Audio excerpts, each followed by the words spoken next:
Guys welcome back to my channel Edutainment and मैं हूं स्मिता सिंह, आपके educator for code 55 human resource management and liberal law, and we are going to solve PYQs which are asked in 2016 January month examination, which was asked in July month asked examinations, questions which are previous year's questions, and the questions which are very much important from the exam perspectives. And also I'd like to share that we are going to do theory part as well along with the questions, क्योंकि जो भी questions मैं solve कराऊंगी आपको उनके theory part को भी देखेंगे, जहां पर मुझे लगेगा कि मुझे समझाने की जरूरत है। जो ऑप्शंस जो क्वेश्चंस हैं, उन क्वेश्चंस में जो ऑप्शंस की फॉर्मेशन है, ऑप्शंस के बेसिस पे क्या न्यू क्वेश्चंस फॉर्म हो सकते हैं, होते हैं एंड हो सकते हैं, उन क्वेश्चंस पे उन पे भी बात करेंगे। And that is why I called the like whatever I teach with the explanation. So वो चाहे थ्योरी पार्ट हो या फिर वो आपके एमसीक्यूज हैं या फिर PYQs हो, राइट। अगर हम कॉन्सेप्चुअली पढ़ेंगे तभी हम माइंड में अपने रिटेन कर पाएंगे जो भी क्वेश्चंस हम देखते हैं, जो भी थ्योरी पार्ट देखते हैं हम। अगर हम कॉन्सेप्चुअली नहीं पढ़ते हैं, समझ के नहीं पढ़ते हैं, तो we are not going to retain the subject, not going to retain the matters related to exam perspective. So we are preparing for NTA UGC NET JRF 2022, right? And हम इससे पहले सबसे पहला क्वेश्चन हमारा आज का होगा, जो कि हम स्टार्ट करेंगे। The question number 1 is examine the following statements on planning. आपको एग्जामाइन करना है कि क्या क्या चीजें प्लानिंग से रिलेटेड हैं, right. Statement on planning, identify the ones which are either true और फॉल्स। सो आपको प्लानिंग के बेसिस पे आपको बताना है उनमें से क्या ट्रू है, क्या फॉल्स है, right. So here are the options. Option A, VMG is an embodiment of planning. Option B, planning and controlling are separable. Option C, planning periods is crucial both for routine and strategic purpose.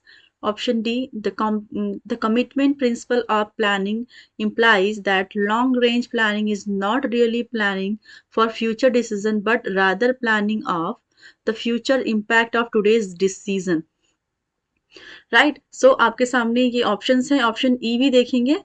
Planning is a top management prerogative and therefore not all pervasive. So आपको बताना है इनमें से true क्या है, false क्या है। आपके सामने ऑप्शंस हैं। ऑप्शन ए देखेंगे, A, C and D are true but B and E are false. Two देखेंगे, A, B and E are true, C and D are false. Third देखेंगे, B, D and E are true and A and C are false, and fourth option है A, B and D are true, C and E are false. So I'm giving you 15 seconds for this question. Please read the question carefully and try to solve the question. And I'll tell you the right answer here and explain explain you the options as well.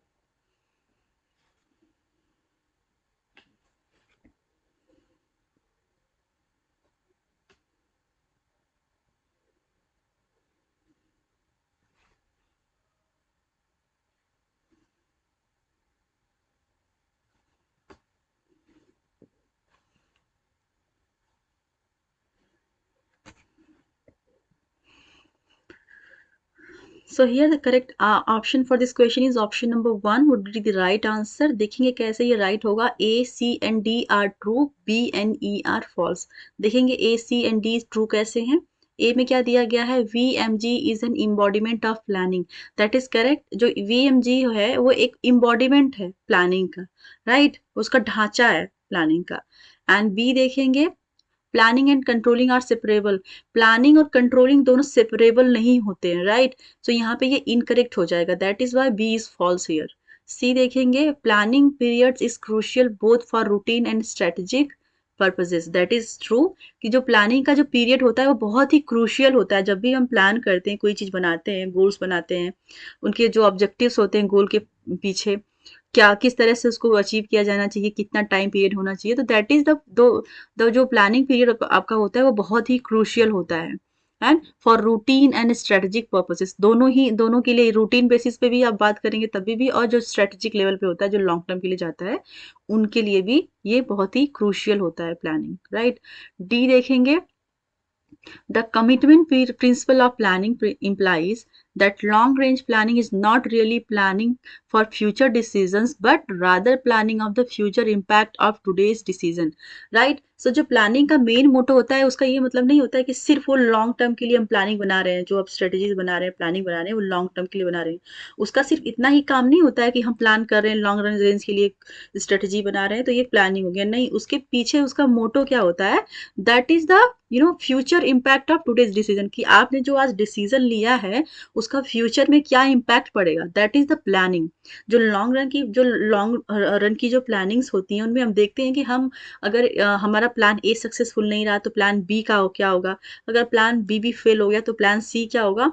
And इस तरह से आप plan बनाते हैं, backup plan भी बनाते हैं and देखते हैं कि जो हम लास्ट में जब पहुंचेंगे अपने गोल की तरफ पे तो उसका क्या इम्पैक्ट होगा। ये सारे जो कहते हैं अप्स एंड डाउन्स के बाद जब एक आप सक्सेस होते हैं, आपका जो आउटपुट निकल के आता है उसका क्या इम्पैक्ट होगा, राइट? तो वो एक लेवल पे प्लानिंग बनाते हैं और उसके इम्पैक्ट को भी डिसाइड करते हैं, उसके डिसीजन मेकिंग करते हैं कि क्या उसका इम्पैक्ट होगा। तो फ्यूचर में क्या इम्पैक्ट, फ्यूचर का क्या इम्पैक्ट पड़ेगा करेंट प्लानिंग पर, ये सब चीजें भी वो डिसाइड करते हैं, right? So A C and D are true. B जैसा मैंने बताया था कि planning and controlling are separable, ये सेपरेबल नहीं होते हैं, ये एक ही होते हैं। तो ये फॉल्स हो गया। ई देखेंगे, planning is a top management prerogative and therefore not all pervasive. उसमें लिखा कि this is not all pervasive, ये इनकरेक्ट हो गया। यहाँ पर बात करेंगे कि देयर फॉर ऑल परवेसिव होना चाहिए, क्योंकि ये व्यापक होता है। प्लानिंग का मतलब कि प्लानिंग से ही सारी चीजें बनी जुड़ी हुई होती हैं, पूरा ढांचा होता है ऑर्गेनाइजेशन का, कि प्लानिंग के बेसिस पे सारी चीजें आप बिजनेस पर्सपेक्टिव से रिलेटेड चीजें करते हैं। तो वो परवेसिव होता है इन नेचर, ना कि वो नॉट परवेसिव होता है, राइट? तो ये इनकरेक्ट हो गया। तो यहाँ पे देखेंगे option number 1 would be the right answer for question number 1। A C and D are true, B and E are false.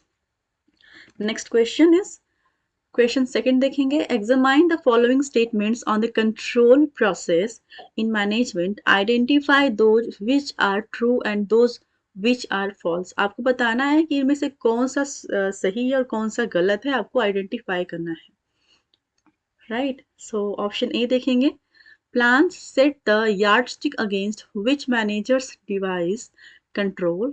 Option B, there are multiple standards against which performance is measured at different points of time. C देखेंगे, there are no internal mechanism for correction of deviation at so control is done always at the end.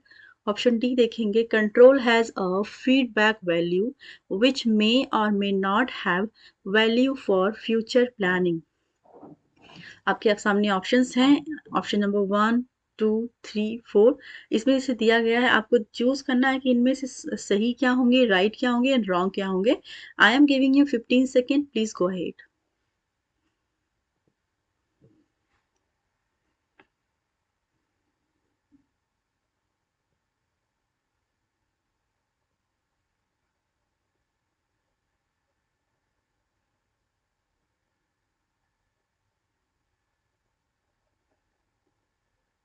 So here the correct answer for this question is option number 2। Option number 2 देखेंगे क्या दिया हुआ है। Option number 2 में दिया है A and B are right, C and D are wrong. A and B right कैसे हैं देखेंगे। ए क्या कह रहा है, option option A, plan set the yardstick against which managers devise control. जो जो प्लान्स का क्या मेन मुद्दा होता है, क्या मेन पर्पस होता है, प्लान इज व्हाट, प्लानिंग का मेन जो मोटो होता है, दैट मतलब मैनेजर्स जो होते हैं उनके हाथ में कंट्रोल होता है कि वो अपने काम को अपने एग्जीक्यूटिव के थ्रू एक प्रॉपर वे में करवा सके, राइट? सो यहाँ पे कहने का यहाँ पे सिर्फ यही मतलब है, plan sets the yardstick against which managers devise control. So managers के हाथ में वो कंट्रोल होता है कि वो अपने सबऑर्डिनेट्स के साथ, सबऑर्डिनेट्स के मिल के या फिर उनको गाइड करके किस तरह से वो काम को एक तरीके से निकलवाते हैं और निकालते हैं उनके साथ, right? So this is the correct option, this is the right. Option B देखेंगे, there are multiple standards against which performance is measured at different points of time. So that is correct, ये भी true है, क्योंकि जहाँ पे आप जब भी प्लानिंग करते हैं तो वहाँ पे ये नहीं कि आपने सिर्फ एक प्लान बनाया। जैसे मैंने पहले भी बताया कि हम जब भी प्लान बनाते हैं तो हमारे लाइक जो एक स्मार्ट प्लानिंग होती है उसमें ये होता है कि आप बैकअप प्लान भी बनाते हैं कि अगर प्लान ए फेल हुआ तो बी क्या होना चाहिए, और अगर बी भी फेल हो गया तो सी क्या होगा, फिर सी के बाद डी।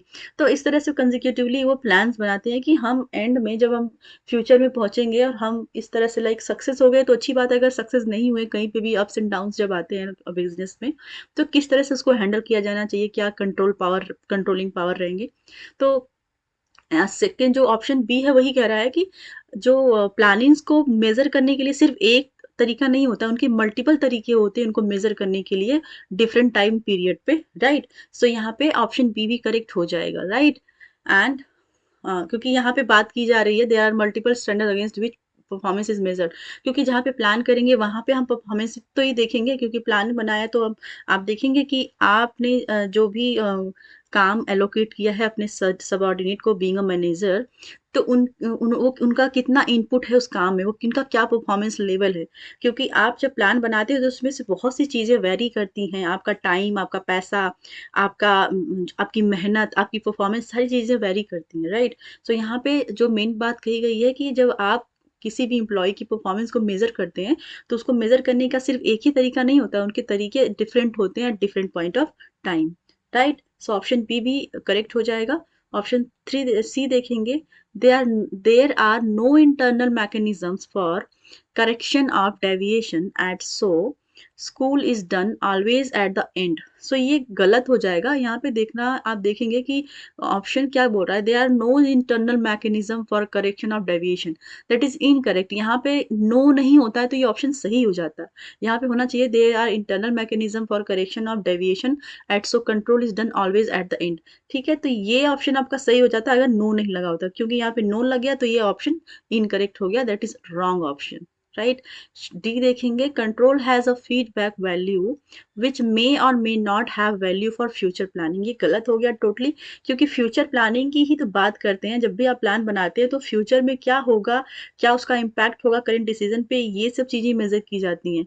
यहाँ पे लिखा है कि मे और may not have value for future planning, ये इनकरेक्ट हो जाएगा। तो इस तरह से option A and B are the right options and C and D are wrong. So correct option for this question is option number 2. Let's move to the next question. Applying VA Gary Kuna's formula, how many direct group relationships would occur in the span of control when the ratio of supervision? तो यहाँ पे जब आप बात करेंगे Gary कुना formula की, तो वो कह रहे हैं कि वी अप्लाई करने की बात कर रहे हैं कि applying V A Graicunas formulas how many direct group relationship, कि मतलब कितने डायरेक्ट ग्रुप रिलेशनशिप होंगे would occur in the span of control. Span of control में कितने डायरेक्ट ग्रुप का रिलेशनशिप होगा, उनका रेशियो बताना है इन सुपरविजन। तो आपको सही आंसर यहाँ पे फाइंड करना है। I am giving you 15 second, please go ahead. ये ऑप्शन थोड़ा सा आपको याद करना पड़ेगा। फॉर्मूला आप देखना चाहेंगे तो, अगर आप अगर मेरे वीडियोस को देखते हैं, अगर आपको लगता है कि गैरीकुना फॉर्मूला के बारे में भी बात करनी चाहिए हमें डिटेल में, तो आप मुझे कमेंट करके लिखिएगा। मैं गैरीकुना फॉर्मूला के बारे में बात करेंगे एंड उसको सॉल्व करने की कोशिश करेंगे, राइट, ताकि हम कॉन्सेप्चुअली इस चीज़ को कर पाएँ एंड उसको रिटेन कर पाएँ अपने माइंड में। So here the correct answer for this question is option number 2, 222 है। ठीक है, 222 उसका रेशियो होगा सुपरविजन का गैरीकुना फॉर्मूला के अकॉर्डिंग। सो ऑप्शन 4, क्वेश्चन 4 देखेंगे, who coined the term scientific management. ये बहुत ही इजी क्वेश्चन है एंड ये डायरेक्ट क्वेश्चन है, क्योंकि यहाँ पे 2016 में ये क्वेश्चन पूछा गया था। 2016 के बाद से आप देखेंगे तो पैटर्न थोड़ा हार्ड बनाते जा रहे हैं। अभी तो उन्होंने वन लाइनर क्वेश्चन किया है कि who coined the term scientific management, but अभी क्या जो एग्जाम का पैटर्न है वो थोड़ा डिफिकल्ट कर दिए उन्होंने क्या किया है कि सपोज यहाँ पे आपके 4 ऑप्शन दे दिए हैं, Frederick Winslow Taylor, Henry R Towne, Louis D Brandeis and Henry L Gantt. इनके सामने उनके उनके थ्योरीज भी दे देंगे, वो आपको मैच करने का दे देंगे। तो आपको यहाँ पे तो सिर्फ एक साइंटिफिक, जो एक ऑथर का जानना है कि एक ऑथर ने क्या दिया था, scientific management is given by who. तो यहाँ पे जो करेक्ट आंसर होगा इस क्वेश्चन का, that would be that is Louis D Brandeis, right. क्योंकि जो जो आप अगर क्वेश्चन पूछता है कि who is the father of scientific management, then you can write here Frederick Winslow Taylor. F W Taylor को फादर ऑफ साइंटिफिक मैनेजमेंट माना जाता है, बट यहाँ पे क्वाइन द टर्म, जो किसने क्वाइन किया था, किसने सबसे पहले यूज किया था the term scientific management, that is used by Louis D Brandeis. तो जब क्वेश्चन पूछता है कि who coin the term scientific management, then answer would be Louis D Brandeis. If it is asking that who is the father of scientific management, then you'll answer Frederick Winslow Taylor, FW Taylor in short you can say. Right right? तो इस तरह से इस question में दो questions बन सकते हैं, एंड इसके अलावा जो थर्ड क्वेश्चन बन सकता है वो ये कि आपके चार जो ऑप्शंस में आप देख रहे हैं ऑथर्स के नेम, ऑथर्स के नेम्स के आगे उनकी थ्योरीज दे दी जाएगी, तो आपको करेक्ट मैच करने को देगा कि साइंटिफिक मैनेजमेंट किसके द्वारा दिया गया है, और बाकी की जो उनकी थ्योरीज रहेंगी अदर ऑथर्स की, उनका भी दे दिया जाएगा ऊपर नीचे करके, तो आपको करेक्ट मैच करना पड़ेगा। राइट, सो इस तरह से भी क्वेश्चंस का फॉर्मेशन हो सकते हैं। Let's move to the next question. Question number 5, match the following management techniques list 1 with their propounders। और लिस्ट 1 लिस्ट 2 से मैच करना है। लिस्ट 1 में क्या दिया गया है, MBO management by objectives as a system of managerial leadership. Option B, TOWS matrix of strategic planning. Option C, Delphi technique. Option D, brainstorming. ठीक है, आपके सामने ये motivation, Alex F Osborn, yes, and George Odiorne, Odiorne and Olaf Helmer दिए हैं। सो यहाँ पे जैसे मैंने बताया था ना पिछले क्वेश्चन में कि आपको थ्योरीज दे दी जाएंगी, उनके सामने ऑथर्स के नाम दे दिए जाएंगे, आपको फिर करेक्टली मैच करना पड़ेगा। तो यहाँ पे जो देख रहे हैं क्वेश्चंस के फॉर्मेशन इसी तरह किया गया है, आपके सामने थ्योरी है, उनके ऑथर्स हैं, एंड आपको करेक्टली मैच करना है किस थ्योरी को किस ऑथर ने दिया था। तो आपके सामने ऑप्शंस हैं, please read the question carefully and try to solve the answer, try to solve the question.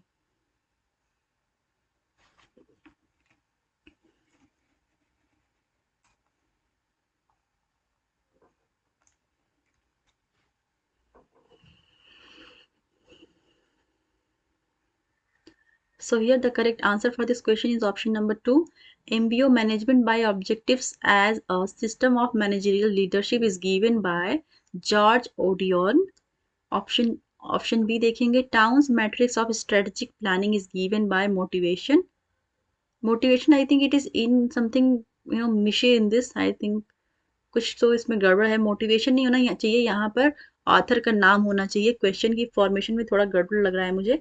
चलो ठीक है, इसको आप बी को का जो 1 मैच है इसको थोड़ा कुछ टाइम के लिए साइड लाइन करिएगा, बाकी के 3 ऑप्शंस को मैच करके देखेंगे। सो ए का हो जाएगा 3, सी का हो जाएगा Delphi technique, that is 4, Olaf Helmer ने दिया गया डेल्फी टेक्निक। अगर पूछता है कि Delphi technique is given by, तो आपका आंसर होगा Olaf Helmer. And brainstorming is given by Alex of Osborn, Alex F Osborn. So brainstorming का जो सही करेक्ट मैच होगा दैट इज ऑप्शन 2। सो यहाँ पे देखेंगे MBO as a system of managerial leadership is given by George ओडेयन, B को छोड़ देंगे। सी का देखेंगे Delphi technique is given by Olaf George, और सी का हो जाएगा 1, यस। सो सी का जस्ट सेकेंड, बी का हो जाएगा 1, वो गलत था। सी का देखेंगे 4, Delphi technique is given by Olaf Helmer, and brainstorming is given by Alex F Osborne.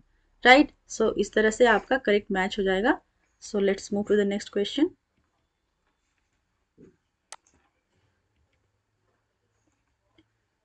बीच के 2 क्वेश्चंस को हमने छोड़ दिया है क्योंकि वो क्वेश्चन थोड़े मुझे इंपॉर्टेंट नहीं लगे, तो I left those questions. Now question 8 solve करेंगे।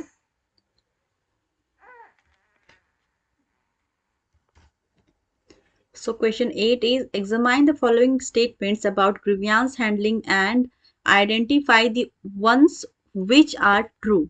So आपको correct I mean to say आपको true find करना है इस question में। So we'll see the options. Option A, the Indian Conference adopted the lay code of discipline which embodies the model grievance procedure. Option B, the model grievance procedures adopted a time-bound step ladder system. Option C, the Industrial Disputes Act 1947 has provided for grievance redressal machinery, making provision for having grievance redressal committee in every organization.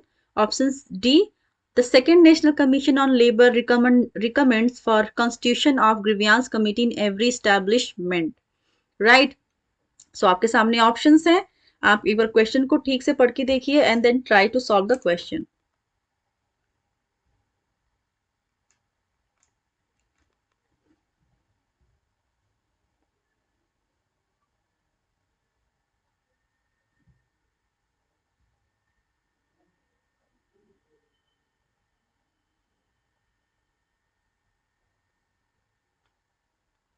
So here the correct option for this question is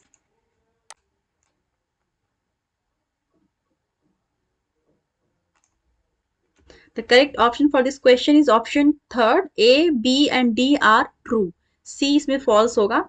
So true हमें find करना था, तो देखेंगे true क्या है, कैसे है.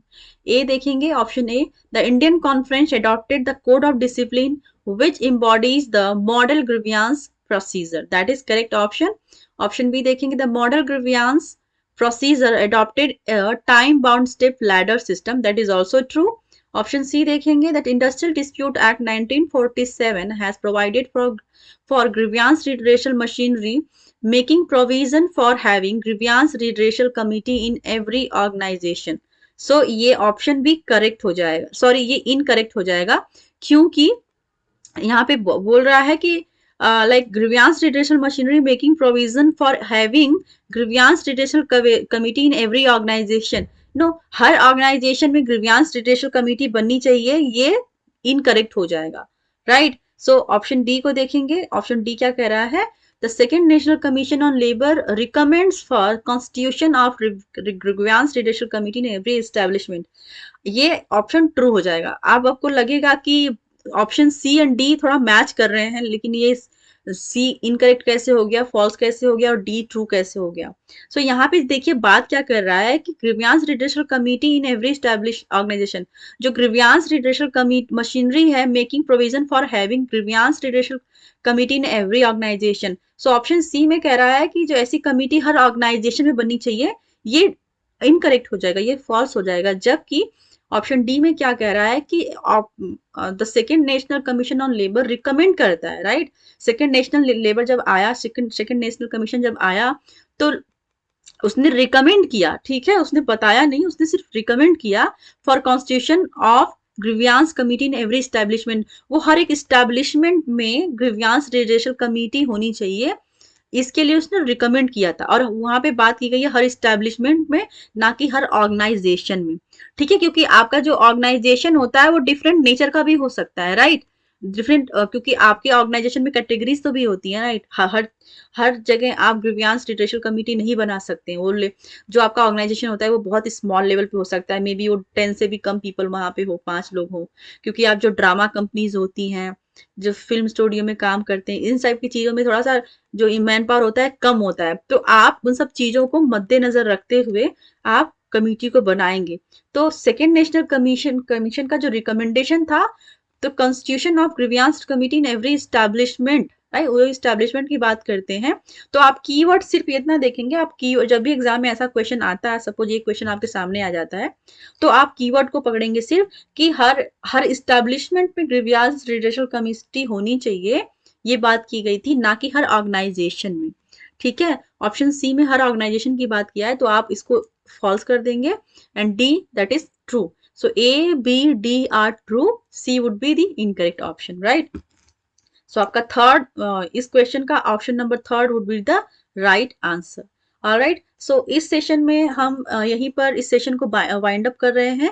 And next session जो भी मैं लेके आऊंगी यूट्यूब पर, उसमें मैं इसके आगे से कंटिन्यू करूंगी. तब तक के लिए आप मेरे चैनल को देखते रहिए. जो भी मेरे चैनल पे अब तक की वीडियोस मैंने अपलोड किए हैं, उनमें मैंने ढेर सारे PYQs कराए हैं, MCQs भी सॉल्व कराए हैं, and also I have done the theory part as well. Theory part में unit 1 principles and practices of management, मैंने कराया हुआ है, जिसमें सारे थ्योरी पार्ट मैंने कराए थे। थ्योरी से वो थ्योरीज मैंने कराई थी जिनके बेसिस पे क्वेश्चंस के फॉर्मेशन होते हैं, क्वेश्चंस बनते हैं।